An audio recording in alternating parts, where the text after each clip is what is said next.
In August of 2005, an Italian diver descended more than 100 meters off the coast of Camogli, in Liguria. The silhouette that emerged from the darkness was unmistakable, a German submarine from the Second World War, covered in marine life.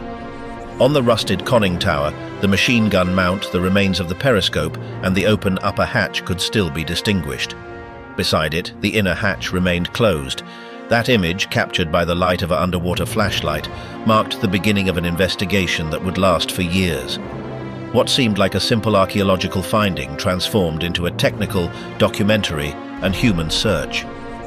What really happened to the U-455?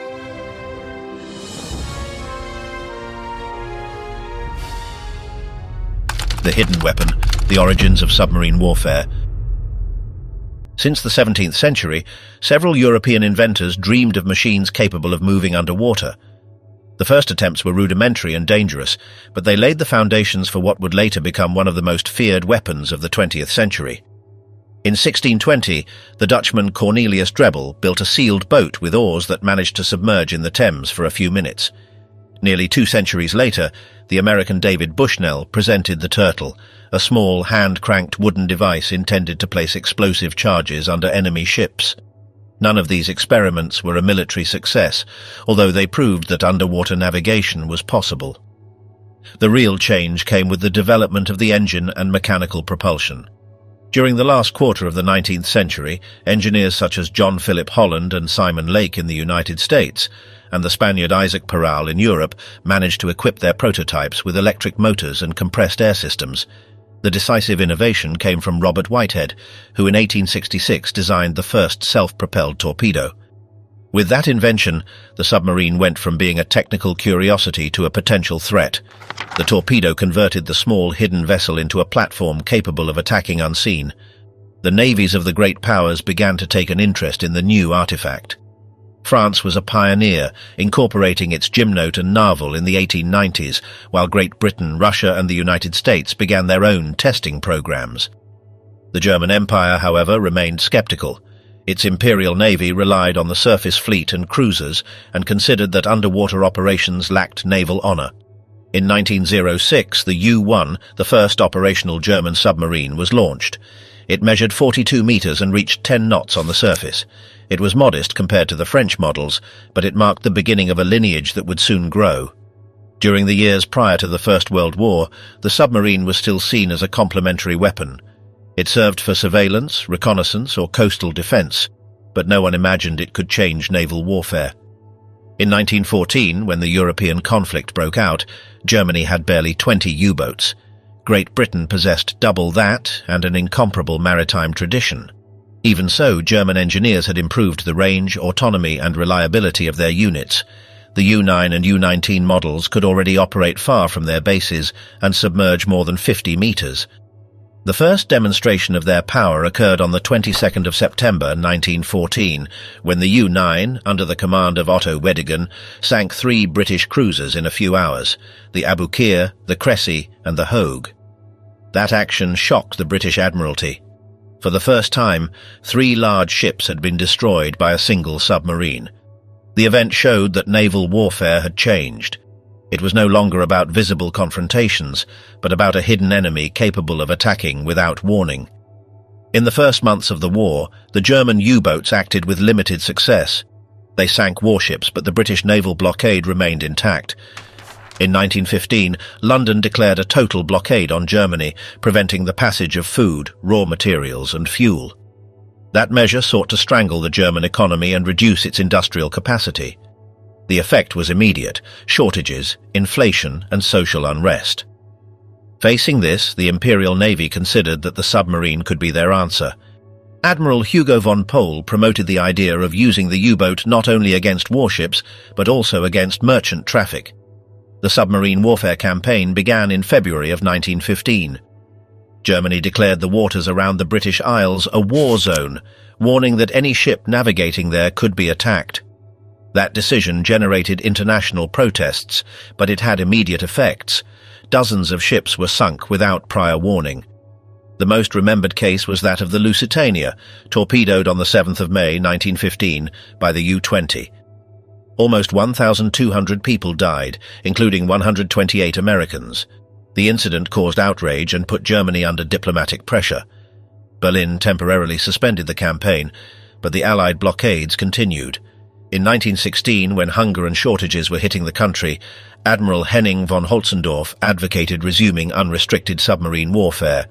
He argued that if the U-boats managed to sink enough Allied tonnage, Great Britain would surrender before the United States could intervene. In early 1917, Germany resumed the total offensive. Hundreds of submarines patrolled the Atlantic and the English Channel. In April, the average tonnage sunk exceeded 500,000 tons monthly. The Allied system entered a crisis. To respond, the British organised convoys escorted by destroyers and developed anti-submarine nets, hydrophones and depth charges. German technological superiority gradually diminished, but the damage was done. The submarine had demonstrated that a power without a superior fleet could challenge the world's largest maritime empire. The weapon's effectiveness also revealed its limits. The indiscriminate campaign led to the entry of the United States into the war in April of 1917. By the end of the conflict, Germany had built more than 370 U-boote, but only 146 remained operational. Of the 40,000 sailors who served in them, more than 30,000 died. The weapon that had promised to save the nation also became a symbol of sacrifice. The British blockade remained until 1919, even after the armistice. Its effect was devastating. German production fell, foreign trade paralyzed, and the population suffered widespread hunger. The experience confirmed to German naval planners that in any future war, the submarine would be indispensable. The Treaty of Versailles expressly prohibited its construction, but the Kriegsmarine kept the knowledge and plans alive under various secret programs.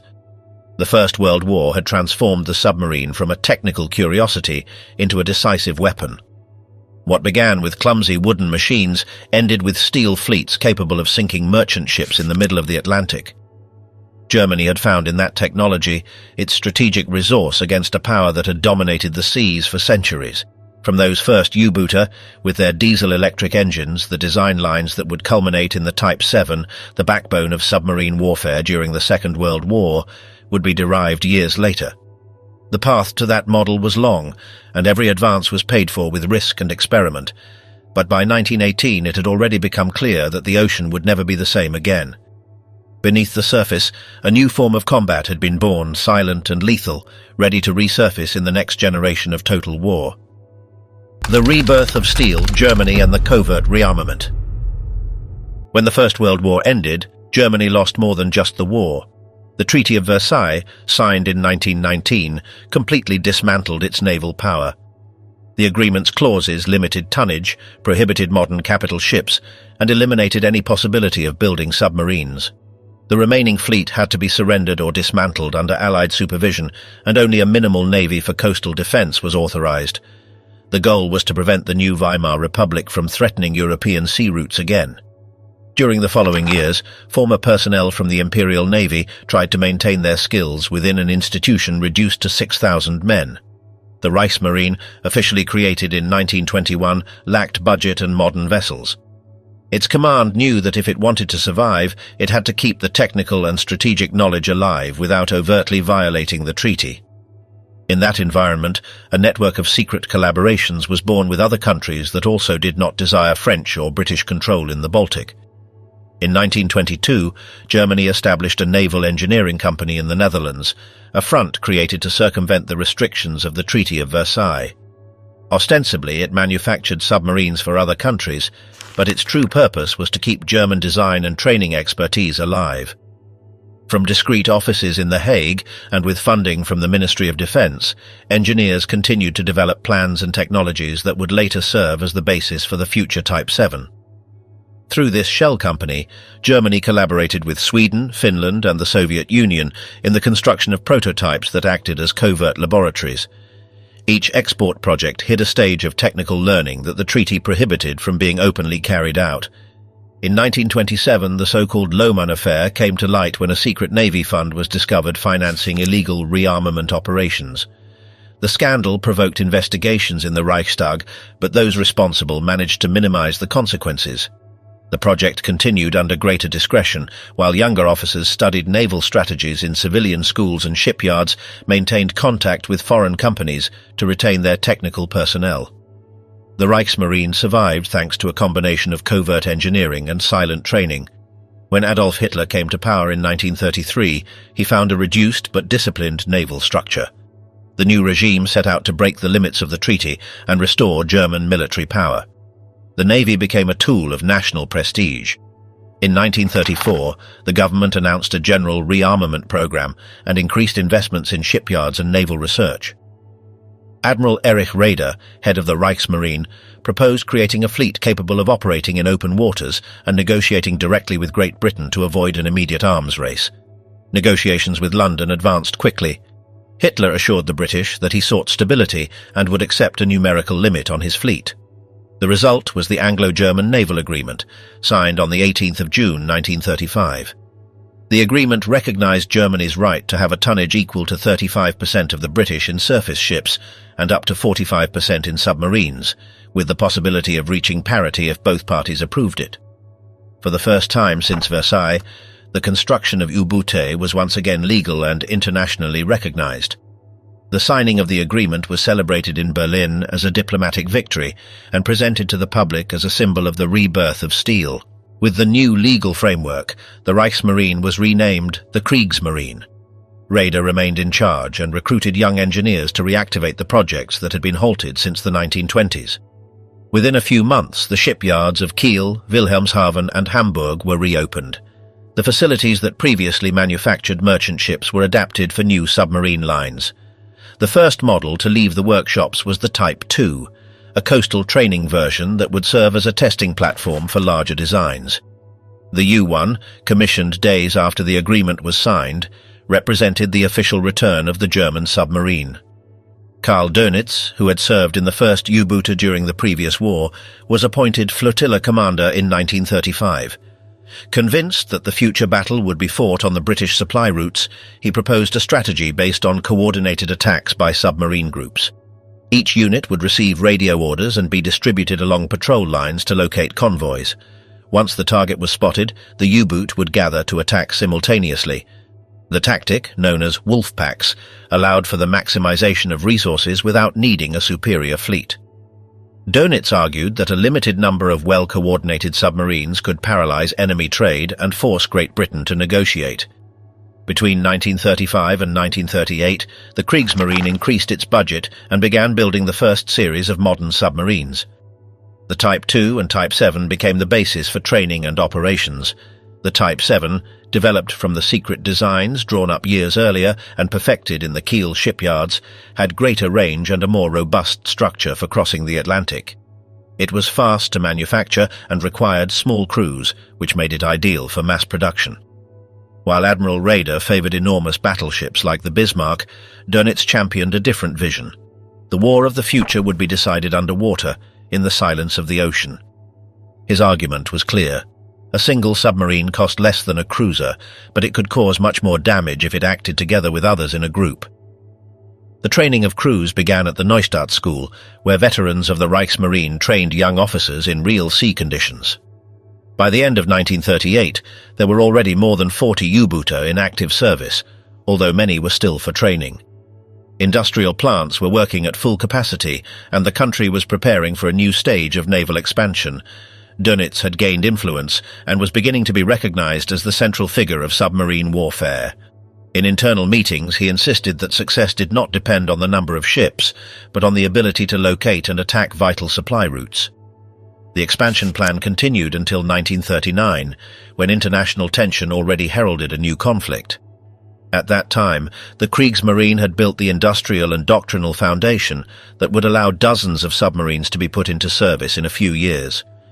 The combination of the diplomatic agreement, the covert rearmament, and Dönitz's leadership made possible what seemed unthinkable years earlier, that Germany would once again dominate the depths of the sea.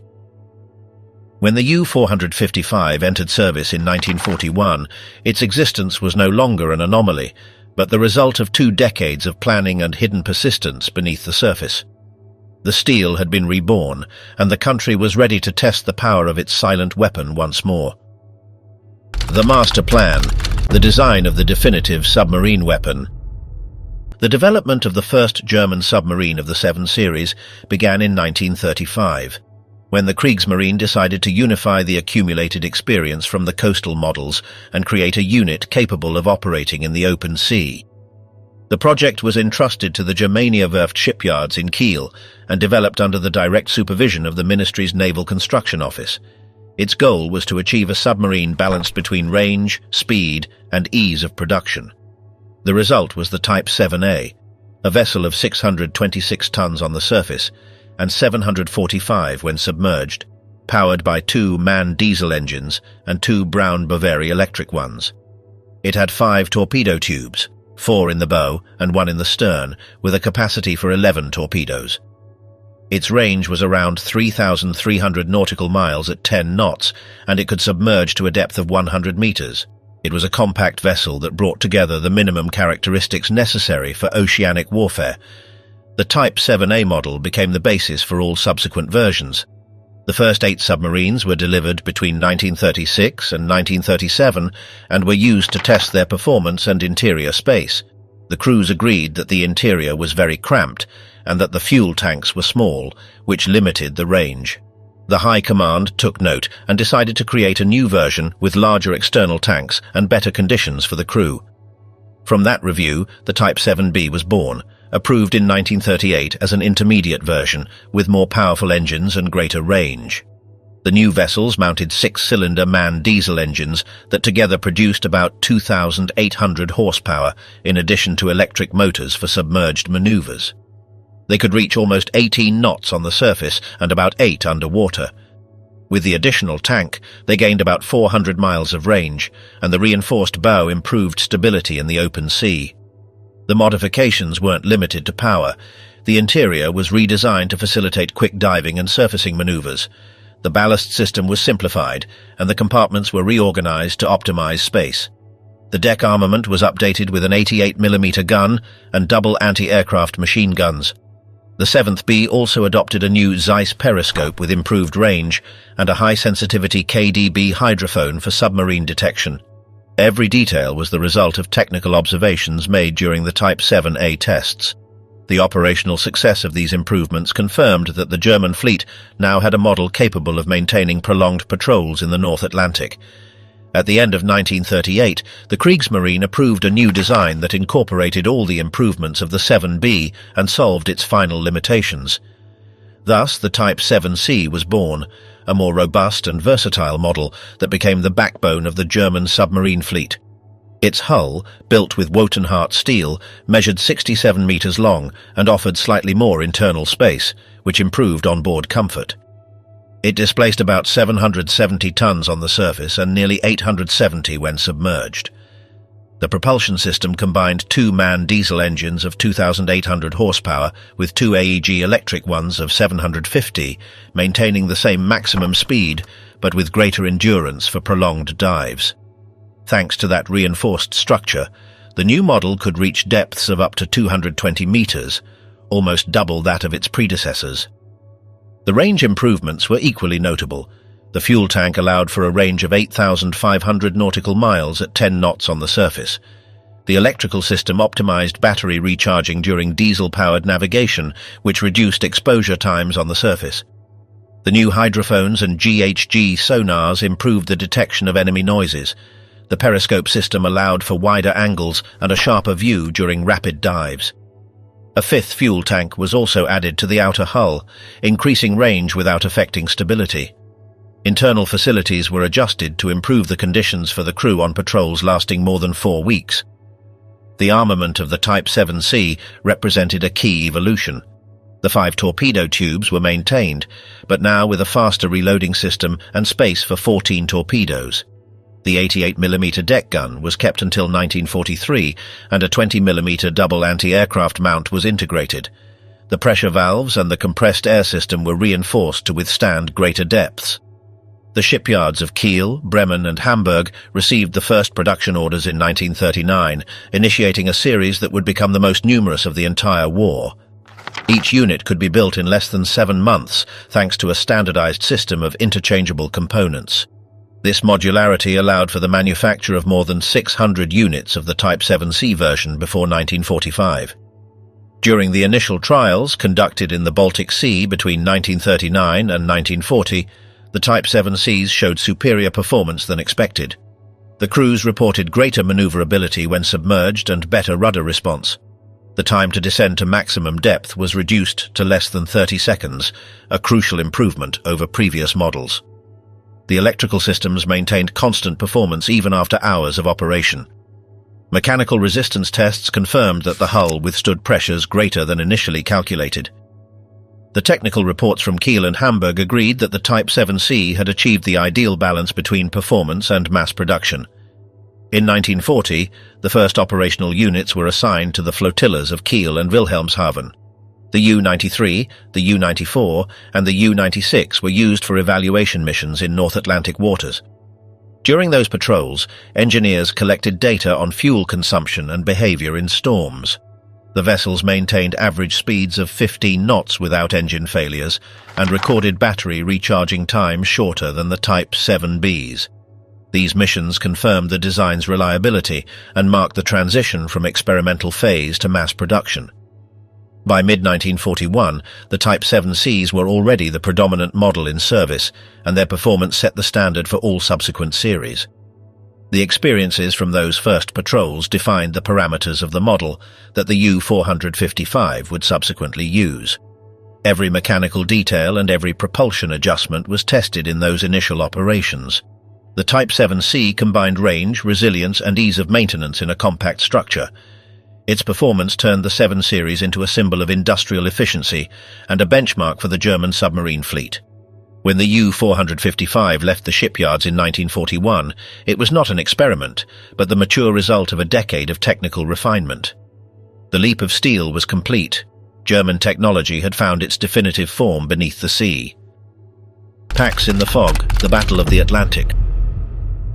When the war began in September of 1939, the Kriegsmarine had barely 57 operational submarines. These were Type 2, 7 and 9 models, originally intended for coastal patrols.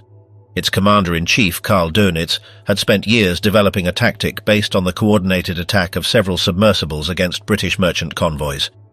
This strategy, christened by him as Rudel Tactic or Wolfpack Tactic, became the core of the Battle of the Atlantic.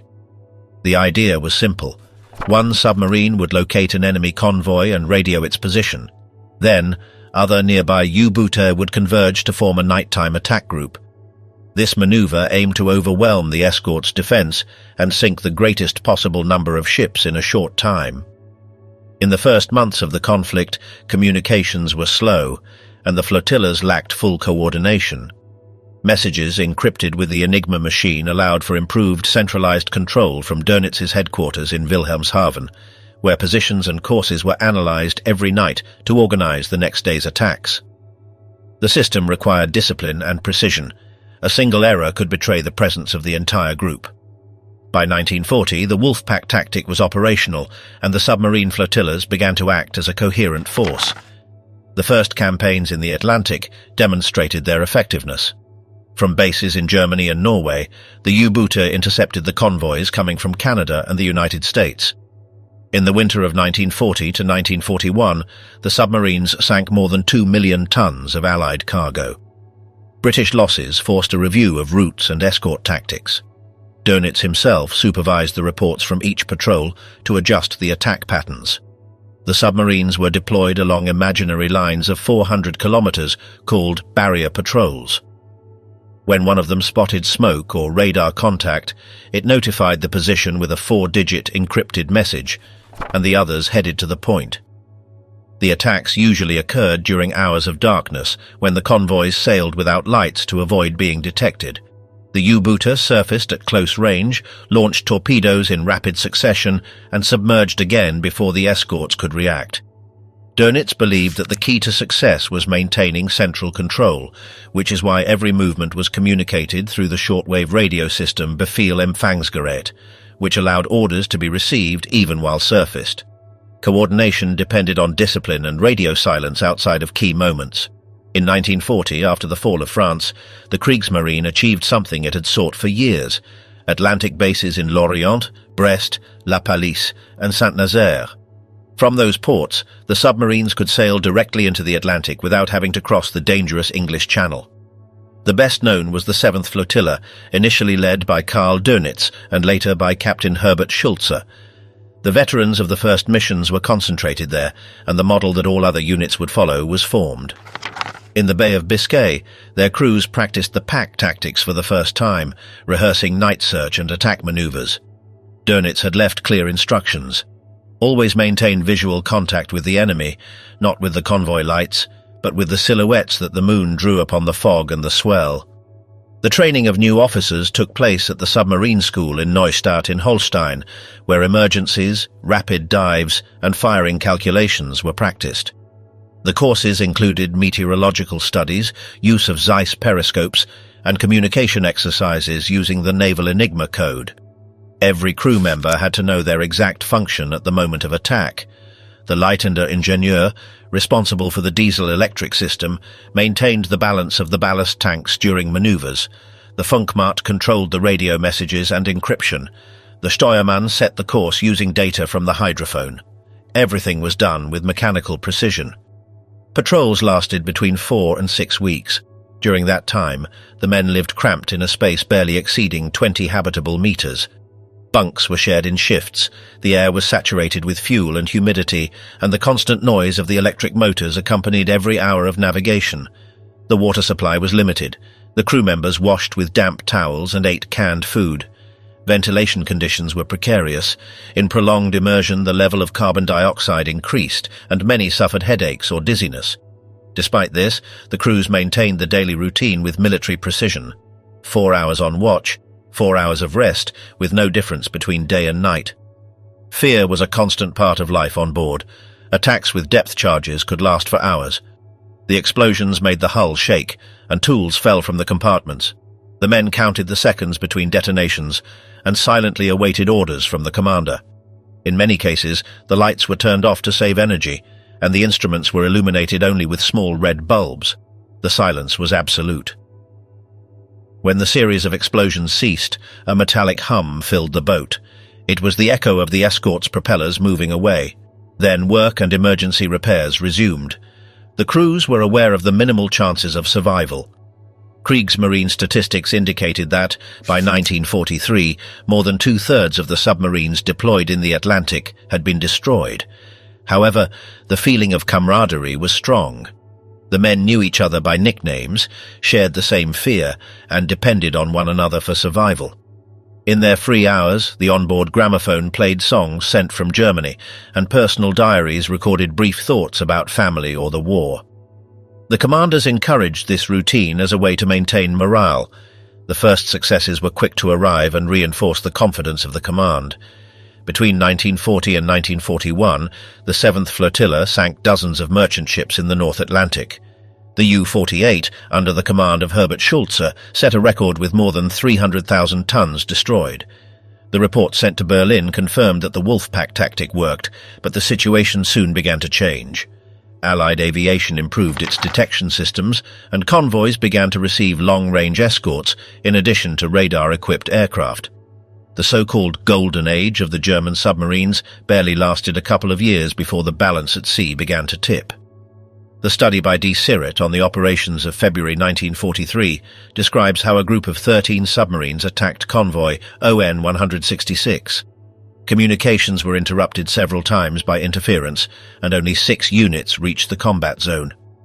Despite the initial coordination, the convoy managed to escape with most of its ships intact. Dönitz's analysis revealed that the transmission speed of orders was insufficient against the escort's changes of course. From then on, commanders were ordered to act with greater autonomy when they lost contact with the central headquarters. Daily life in the Atlantic ports was also transformed. In Lorient and Brest, concrete bunkers capable of withstanding bombings were built. The U-booter returned to port covered in salt and shrapnel marks. Repairs were made against the clock, while the crews enjoyed short leaves at the bases. Flotilla engineers checked engines, replaced batteries, and tested the diving systems. Each departure to sea meant weeks of isolation, and each return a silent celebration. Portraits taken in those days show young men, many of them barely 20 years old, posing in front of the blackened hulls. Medical reports from the naval service indicated frequent cases of exhaustion, sleep loss, and chronic anxiety. Crew members suffered temporary disorientation after long dives, and contact with open air upon returning to the surface caused nausea and vertigo. Even so, the majority requested to return to patrol. Dönitz considered this willingness as proof of the effectiveness of discipline. Psychological training on land included simulations of confinement and light deprivation to accustom the sailors to prolonged darkness. As the war progressed, the Wolfpack tactic began to show its limits. The entry of the United States in 1941 increased the number of escorted convoys and air cover. Submarine losses multiplied.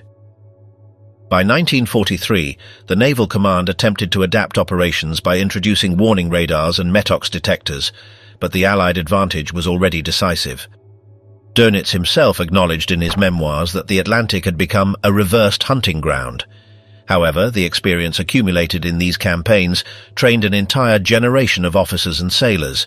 Many of those who would later serve on the U-455 trained in those flotillas, learning to handle communication equipment, calculate diving times, and maintain calm during depth charge attacks.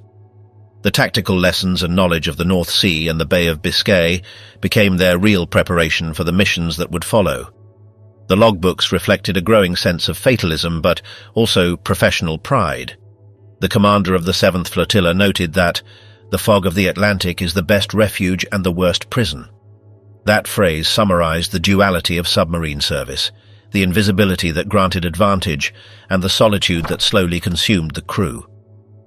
The operations from 1940 to 1943 left a deep mark on naval history, not only for the sinkings, but for the human dimension of those who lived months beneath the surface. The Battle of the Atlantic was, above all, a war of attrition. The Wolfpack tactic, conceived by Dönitz, changed the way of fighting at sea and demonstrated Germany's ability to coordinate long-range attacks. But it also revealed the limits of man against technology.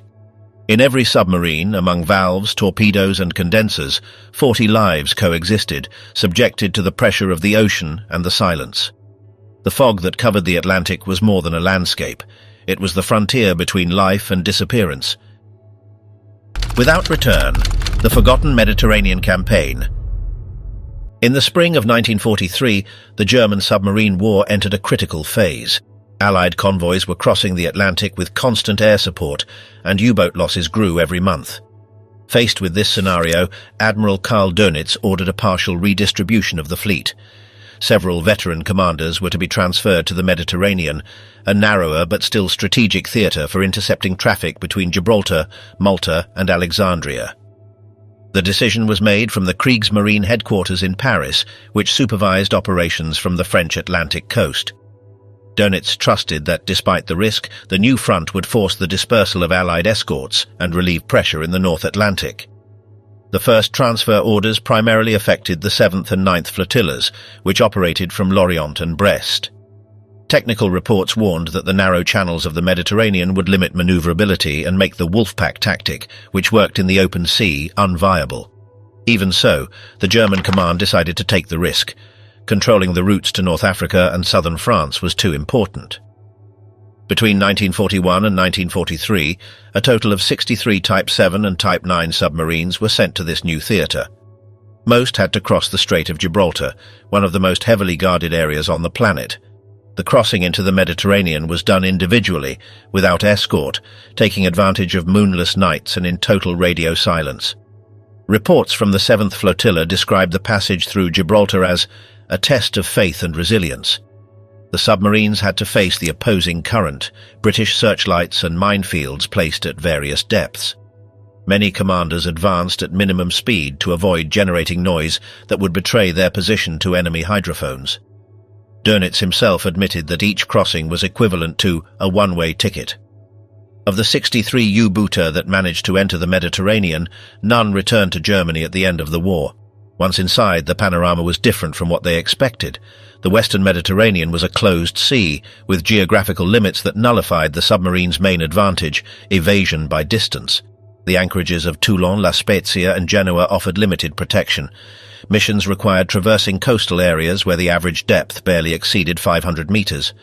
The Allies had deployed anti-submarine nets, air patrols and hunter ships equipped with ASDIC sonar.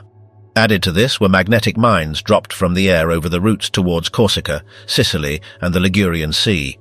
Allied reports from the time confirmed that the U-boot faced almost constant surveillance. Wellington and Liberator bombers from the British Coastal Command patrolled the Gulf of Lion and the waters off Sardinia. Anti-submarine fighters acted in coordination with American destroyers that covered the UGS and GUS convoys, the most frequent in 1943. The density of operations was such that the German submarines could barely surface to recharge batteries. The consumption of compressed air and electricity increased, and patrols were reduced to less than 20 days. Communications with Dönitz's headquarters were maintained through short coded transmissions, but atmospheric interference and the proximity of Allied bases complicated contact. Each submarine had to act on its own without support from other units. Commanders began to record a growing number of mechanical failures caused by the high temperatures of the Mediterranean and the high salinity, which corroded valves and electrical systems. Kriegsmarine engineers in Toulon attempted to repair the damage with limited resources, as shipments of parts from Germany were irregular. The physical environment also played against them. In the Ligurian Sea, the Italian coast narrows between mountains and abrupt depths. The navigation channels were predictable and easy to patrol. Allied aircraft maintained reconnaissance flights from Corsica and Sardinia, detecting wakes or oil slicks. Attacks against coastal positions and fuel depots were constant. Each sortie was planned with exact hours of tide and darkness, but even so, losses increased. LU-371, commanded by Hugo Schaefer, was sunk near Bougie after a battle of more than 30 hours. The U-616, damaged off Oran, had to be abandoned by its crew. Similar cases are repeated in the archives. U-967, U-960, U-969. All belonged to the same generation of Type 7C, the model that had dominated the Atlantic. In the Mediterranean, however, the conditions were different. The entire flotilla suffered the wear and tear of operating in a space where every movement could be detected by radar or sonar. The situation in the Mediterranean was summarized in a phrase that circulated among the crews. No U-boat entered the Mediterranean to come out again. In total, 63 units were sent and all 63 were lost. The main causes were combined attacks by planes and destroyers, mine explosions and breakdowns during immersion. The zones of greatest danger were concentrated in the Strait of Gibraltar, the coasts of Tunisia, and the Gulf of Liguria. Allied ships used depth charges calibrated to explode in successive series, forcing the submarines to descend beyond their safe limit. Many imploded before they could surface. In mid-1943, the Italian surrender altered the naval map. The northern ports passed under German control and were transformed into makeshift repair bases. The Kriegsmarine assumed direct command of the shipyards of Genoa, La Spezia and Livorno, integrating local engineers and forced labor. Torpedo and fuel depots were established there, as well as underground shelters for crews. However, daily air raids destroyed a good part of the facilities. The maintenance of each U-boat became a task of logistical survival. The crews lived in tunnels excavated next to the port, with extreme temperatures and lack of ventilation. Conditions were harsh, scarce rations, the constant sound of bombings, and the absence of air protection. The Luftwaffe could barely offer cover, and the submarines became isolated targets. Even so, Dönitz maintained the order to continue operations, convinced that every ton sunk was still delaying the Allied offensive in Italy. The passage through Gibraltar continued to be the greatest obstacle. The route to the Atlantic was closed, and new entries from the outside became increasingly difficult. Only 3 U-booter managed to cross the strait after 1943, all with major damage. The British had placed detection nets and acoustic sensors at the entrance to the Alboran Sea. The strong currents and permanent surveillance made transit almost impossible. Detected submarines were attacked with depth charges even before reaching the Spanish coast. By late 1944, losses reached irreversible levels. Of the submarines still operating in the western Mediterranean, most were either stranded in blockaded ports or destroyed by aviation. The Allies considered the German submarine campaign in that sea to be neutralized. The bases of Toulon and Genoa remained under constant bombardment until the last months of the war. For many crew members, the Mediterranean had become a trap of steel and salt. Commanders who managed to send messages summarized the situation with a single phrase: "There is no return." The Ligurian Sea, where the U-455 would later be located, became one of the most dangerous points on the naval front. Allied patrols combined reconnaissance planes with corvettes and frigates equipped with 10-centimeter ASV radar. Every contact was treated as a confirmed threat, and the area was sown with magnetic mines. Submarines that attempted to approach the Italian coasts were trapped in a circle of fire. Reports from 1944 list almost daily losses between Toulon and Genoa. Despite everything, the crews maintained their discipline. The sailors followed the same routine as in the Atlantic: 4-hour watches, cold rations, and constant equipment maintenance. But the Mediterranean conditions made that routine more precarious. The heat accumulated in the hull, and the impossibility of surfacing during the day deteriorated air reserves. Internal temperatures reached more than 40 degrees, and condensation rusted the instruments. The physical and psychological tension increased to the limit. Dönitz's last report on the region, issued in December of 1944, acknowledged that the Mediterranean had consumed an entire part of the submarine force. The final order was to maintain a symbolic presence in the ports of northern Italy, with no new salidas to sea. The campaign was considered effectively over before the war concluded in Europe. The losses in those waters anticipated the fate that would later befall the U-455. Every previous patrol, every failed attempt to return, marked the route that this submarine would follow in 1944 before disappearing. The Mediterranean, described by the Germans themselves as a sea without return, became the final scenario for a generation of men and machines that had survived the Atlantic, only to sink in a narrower and quieter space. The U-455 patrols towards silence. At the Deutsche Werke shipyards in the city of Kiel, work began on a new submarine intended for the Type 7C series, the most numerous in the entire German fleet. The construction order was issued in early 1940, within a broad expansion plan that included units to operate both in the Atlantic and on the future Mediterranean front. The Kiel workshops worked with strict deadlines. Each hull was assembled with reinforced steel, capable of resisting pressures at more than 200 meters of depth. They carried 2,800 horsepower MAN diesel engines and Brown Boveri electric propellers for underwater navigation. The U-455 was launched in June of 1941 and officially delivered to the Kriegsmarine 2 months later, immediately joining the 7th Flotilla based in Kiel. Its first commander was Captain Lieutenant Hans Heinrich Giesler, a career officer with experience in coastal navigation. He received command on the 21st of August 1941 and held it until the 22nd of November 1942. Under his charge, the initial crew exceeded 45 men, almost all young sailors trained at the Flensburg-Murvik School. During the following months, the submarine conducted calibration exercises in the Baltic Sea, diving trials and firing practice with G-7E torpedoes. After completing the training phase, the U-455 sailed for Norway to join the Bergen base, the starting point for its first real patrols. In 1942, it operated in the North Atlantic, where it participated in operations to intercept Allied convoys. The logbooks mention routes through the North Sea and areas near Iceland, with exploration and mine-laying missions. These actions coincided with the expansion of the Wolfpack strategy promoted by Admiral Dönitz, which required the coordination of several U-boot via encrypted radio. After the first months in northern waters, the U-455 was relocated to the French Atlantic coast. From Saint-Nazaire, it undertook its third and fourth patrols, this time toward the central Atlantic, where the traffic of British and American merchant ships offered new targets. Conditions were extreme: long periods submerged, constant humidity, lack of ventilation, and scarcity of fresh food. Days were measured by 4-hour shifts. The diesel engines ran while the vessel remained surfaced to recharge batteries, and the stale air accumulated when the hatches were closed during prolonged dives. In one of those missions, the U-455 reached waters near the eastern coast of the United States, in the midst of the German offensive of 1942. It operated off Norfolk and New York, following the nighttime attack patterns designed by the Naval Command. In those months, it managed to sink several merchant ships and was consolidated as a fully capable operational unit.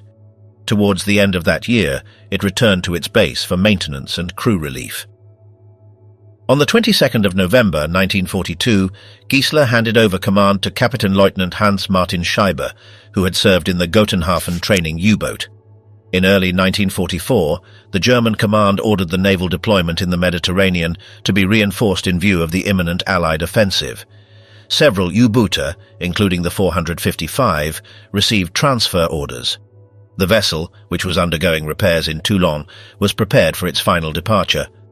Records from the time indicate that on the 22nd of February 1944, it left the French port bound for the Ligurian Sea. It carried 52 crew members, provisions for several weeks, and the necessary torpedoes to intercept Allied convoys sailing between Algeria and Italy. Decades later, the testimonies of former submariners like Gerhard Schwartz and Helmut Spitzer would help understand the harshness of that period. Both agreed that the final patrols in the Mediterranean were missions with almost no return. The Allied anti-submarine systems had achieved lethal effectiveness, and the slightest error meant never returning to the surface. The conditions inside the hull were unbearable: overheated engines, air charged with carbon dioxide, and humidity that corroded every tool. Many crew members could not overcome the tension of remaining weeks without external contact. Italian reports located decades later would confirm that the submarine had descended intact to about 120 meters in an almost vertical position, with the bow buried in the bottom and the stern destroyed. The finding coincided with the route declared lost in April of 1944, thus closing the history of the vessel and its crew. The U-455 became a silent symbol of that submarine war. From its birth in Kiel to its disappearance in the Ligurian Sea, its trajectory reflected the technical evolution, the human sacrifice, and the fate of an entire generation of German sailors. No distress message, no surface signal, only the final record of a ship that departed from Toulon and never returned. The finding of the mystery. In the early years of the new century, a group of Italian specialists in deep diving undertook an exploration off the coast of Genoa in the Ligurian Sea. The team was led by Roberto Rinaldi, a submarine operator and filmmaker, and by the technician Lorenzo del Veneziano, responsible for logistical support. During a routine inspection at more than 120 meters deep, the cameras registered a metallic shape protruding from the bottom. Upon closer approach, the spotlights revealed an elongated steel structure, with the bow sunken into the sediment and the stern partially raised. There were no signs of marine life inside. The hatches were sealed, and the surface was covered with incrustations. The preliminary recording showed approximate measurements of 67 meters in length, with a sail characteristic of German-type 7C submarines. The finding matched the description of an unidentified wreck in that coastal strip since the late 1940s. Rinaldi and Del Veneziano collected the coordinates and photographs and decided to request the collaboration of German experts to determine its origin. Among the first consulted were former German divers with experience in war wrecks who maintained records of missing vessels. After reviewing the coordinates and characteristics of the finding, they concluded that only one submarine of the same type had disappeared at that point without a trace, the U-455, belonging to the 7th Submarine Flotilla based in Kiel. The U-455 had been built in 1941 and assigned to the command of Oberleutnant zur See Hans Heinrich Giesler. Later it passed into the hands of Hans-Martin Scheiber. In January of 1944, it sailed from Toulon bound for northern Italy. Its last communication occurred that same month. After that, silence. No message or report was ever received again. With this coincidence, the Italian group prepared a new inspection campaign. The procedure had to be carried out without penetrating the structure or moving any object. A Remora remote vehicle was used, a mini-submarine designed for deep observations, equipped with cameras and cold light spotlights. The apparatus descended to the marked point and transmitted continuous images of the hull. The recording showed the vertical bow, buried in the bottom, and the complete conning tower with the periscope mount still recognizable. Nothing indicated with certainty what had caused the sinking. The investigators confined themselves to registering the state of the hull and the visible damage without issuing conclusions. The technicians examined the stern area and found a visible fracture in the rear sections. Dispersed metallic remains were visible in the surroundings, but no indication of an attack with depth charges. The preservation of the forward hull without external perforations pointed to sudden damage during the dive, although its origin remained undetermined. The Italian team recorded the exact orientation and the average depth, between 120 and 126 meters off Camogli in the Gulf of Paradiso. When comparing the photographic records with German submarine blueprints, it was confirmed that all the technical details, such as the length, the arrangement of valves, the design of the sail and the anchors, corresponded to the U-455. With this evidence, its status was updated. It was no longer a missing submarine, but located and confirmed. In the subsequent dives, the remora performed lateral sweeps with directional light. The images revealed the hull line covered by sediments and an almost intact profile from the bow to the middle of the vessel. The stern, however, appeared fragmented. The propellers had disappeared and part of the shaft was embedded in the silt. No recent signs of human alteration were observed. The work procedure respected conservation criteria: no touching, no extraction, and no penetration. Each visual record was archived as study material for the European Archaeological Catalogue of Submerged War Remnants. In their final analysis, the investigators stressed that the submarine should be considered a war grave, as all the crew members remained inside. The team concluded that the U-455 was the only submarine lost in that quadrant during 1944, and that its finding completed the record of the 7th Flotilla. With this case, one of the last mysteries of the submarine campaign in the Mediterranean was solved. Thus ended the search for the U-455, a submarine that disappeared during the Second World War and was rediscovered intact on the bottom of the Ligurian Sea. The finding solved its location, but not its fate. The cause of the sinking would remain hidden beneath the steel, awaiting one last answer. The trap, the explosion that the sea concealed. In 2005, after the finding of the submarine off Genoa, the first dives revealed a structure in a vertical and sealed position, which revived the mystery surrounding its final fate. Soon, new inspections would allow for an understanding of not only where the U-455 ended up, but also why.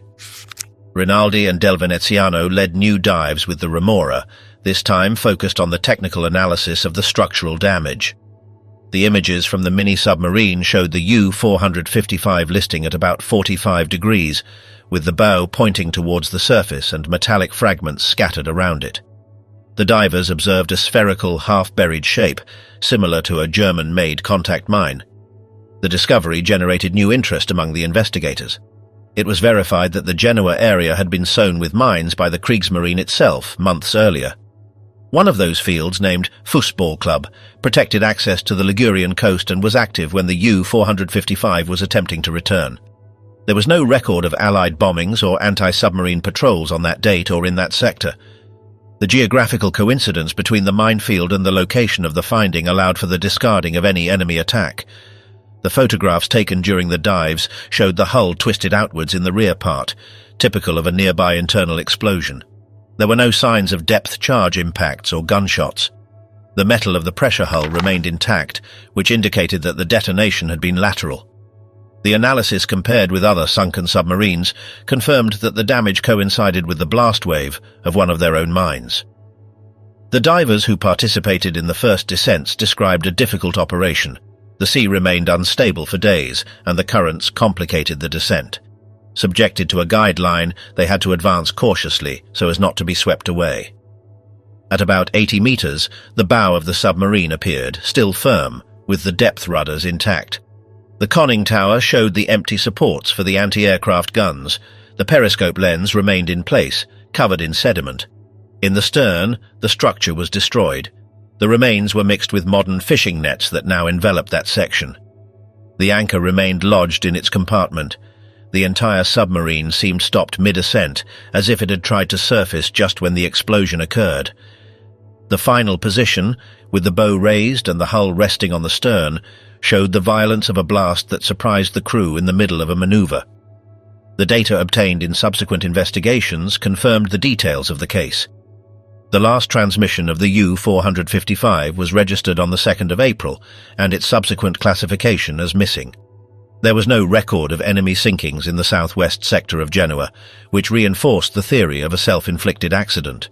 Subsequent dives, carried out in better weather, allowed for a complete visual record. The cameras captured the tower, the corroded panels, and the diving mechanisms still recognizable. The low temperature and extreme pressure kept the interior sealed. No member of the team attempted to penetrate. The place was treated with respect as a war grave. Gerhard Schwarz and Helmut Spitzer, who had already participated in the identification of the wreck, returned to document the structure and participate in the technical closure of the investigation. The images showed the serial number on the side of the hull, identical to that of the U-455. For Schwarz, the moment had a personal significance.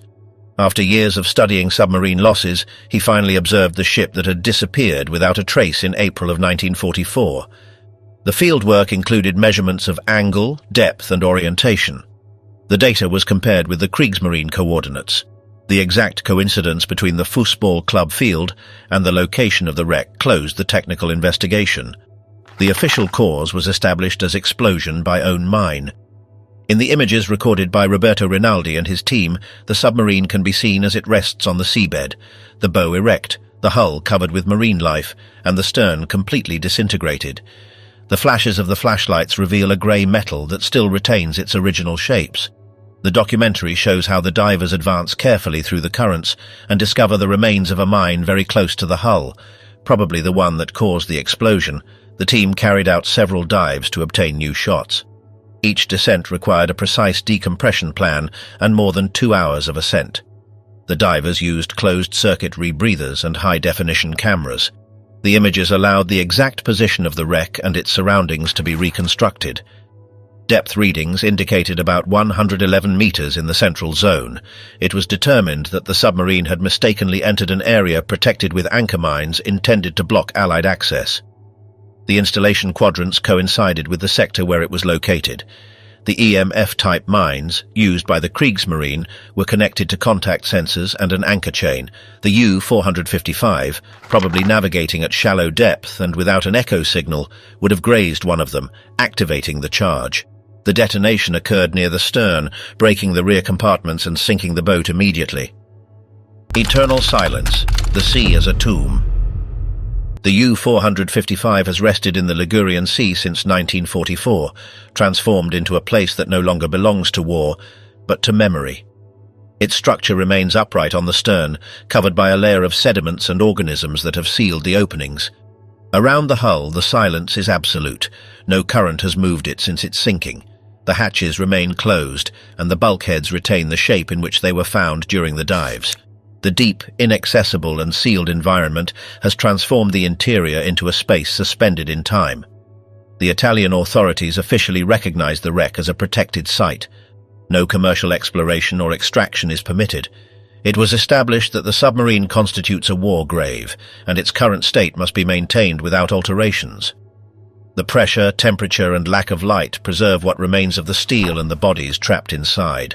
There are no visible remains, but each sealed compartment contains the story of the 51 men who did not return. The U-455 is among the submarines lost with all its crew members.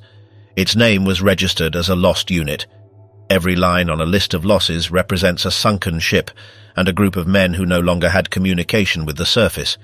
The sealed configuration of the hull suggests that the crew maintained control maneuvers until the very last instant, without the possibility of ascent or external communication. Underwater studies have confirmed that death inside these vessels occurred in a few instants. The sudden increase in pressure, the rupture of valves, and the ingress of water reduced any margin for reaction. The crew members had no possibility of communicating or opening the exterior hatches. The hull of the U-455 shows that the explosion occurred near the stern and that the vessel descended without losing its shape. That explains why it is preserved so completely. The structural integrity is the same it maintained when it was found, the conning tower in its place, the periscopes retracted, the rudders fixed. No element indicates an attempt at evacuation. The history of the U-455 became an example of how the sea preserves what the surface forgets. When the wreck was located, there were no longer any living people who had served on its crew. The images of the sealed interior returned a presence that for decades was only a number. The same occurs with other lost submarines in the Mediterranean. All rest underwater without having been moved. As a whole, they form a cartography of tragedies that were never visible to the public of the time. The finding of the U-455 changed the way of studying submarine warfare. The images obtained during the explorations demonstrated that the shipwrecks are not isolated remains, but submerged historical documents. The divers who visit it follow scientific protocols and maintain their distance. No object is removed from the site. At the exact point where the explosion occurred, a marker was placed that allows following the movements of the bottom. Until now, the hull remains stable. The site is considered a natural laboratory for marine conservation and a direct testimony of the 20th century. The U-455 clearly shows this shared dimension. The images present it surrounded by marine life, without signs of war, with the conning tower covered by organisms, and the metal converted into a refuge for fish. That natural environment replaced the noise of the engines and the smell of fuel. What was once a combat machine is today part of the ecosystem that covers it. The transformation of steel into marine rock symbolizes the disappearance of the conflict. Everything the surface discussed during the war has been dissolved in the layers of water that separate it from the air. A former sailor who had studied the history of the U-455 returned years later to the site of the discovery. In a brief, silent ceremony, he deposited a commemorative plaque next to the bow. The names of the commander and the crew were engraved on it. The current carried away the remains of the ribbon that tied the plaque, but the metal remained fixed to the bottom. Since then, the spot appears on nautical charts as an area of respect. There are no crosses, no flags, no signs of war, only a coordinate that indicates silence. Today, the U-455 remains in that position, upright, covered in sand and marine life. No visitor can alter its shape. The passage of time has converted it into a symbol of all lost submarines, regardless of the uniform. The cameras that have filmed it show the absolute calm of the surroundings. The currents move around, but the hull remains firm. What was once armed steel has integrated with the sea that surrounds it. In that space, the enemy no longer exists. Only men remain who followed an order and disappeared into the depths. Beneath the waves, all sides share the same destiny. The serial numbers, the ranks and the flags vanish when the pressure makes everything equal. The only thing that persists is the stillness of the waters that cover the metal. Thus ends the history of the U-455, and with it, that of thousands of submarines that never returned. The sea keeps them without distinction, in a silence that no longer belongs to war but to memory.